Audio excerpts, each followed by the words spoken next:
nourrissent le monde. Ils passent leur quotidien à produire et c'est la réalité de Dakar à Djibouti et de Caire à Pretoria.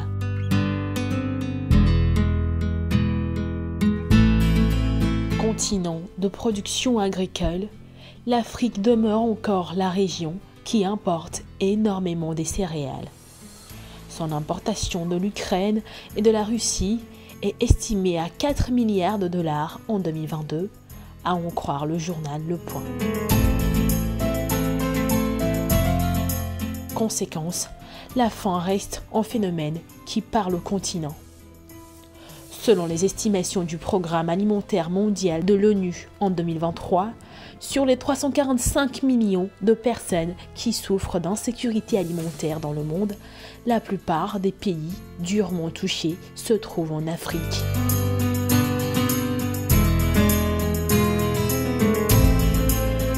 C'est cette grande anomalie qui a suscité des débats dans cette salle à Lomé. Ma seconde question, c'est de savoir quelle lecture réelle le ministère de l'Agriculture a aujourd'hui du problème de l'insécurité alimentaire au Togo. Et pour planter le décor, quoi de mieux que la projection de sensibilisation de l'Organisation pour l'alimentation et le développement local OADEL dans le cadre du Festival de films alimentaires. Au détriment de la production alimentaire pourtant vitale aux populations. Ce 25 novembre, le film est évocateur. 80% des personnes qui ont faim sont des agriculteurs, des éleveurs ou des pêcheurs, ainsi que leurs familles. Le paradoxe de la faim. Produire de la nourriture et ne pouvoir se nourrir suffisamment.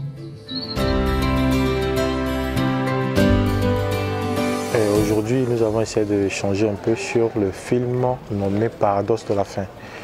Paradoxe de la faim qui, en quelque sorte, essaie d'exposer comment est-ce que les petits producteurs qui nourrissent le monde sont privés de la nourriture. La faim est bien réelle et touche beaucoup plus les producteurs, éleveurs et pêcheurs. Film des ONG belges SOS Faim et Île de Paix, il s'est révélé que la faim n'est pas due au manque de nourriture.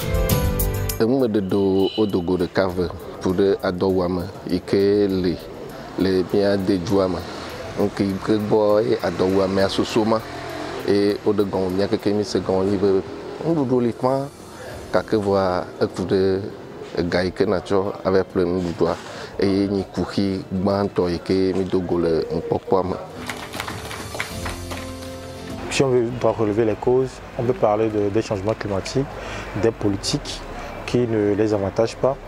Mais personnellement, je préfère qu'on parle plutôt d'un problème de distribution, de redistribution des ressources alimentaires et aussi de l'inclusion des petits producteurs au programme.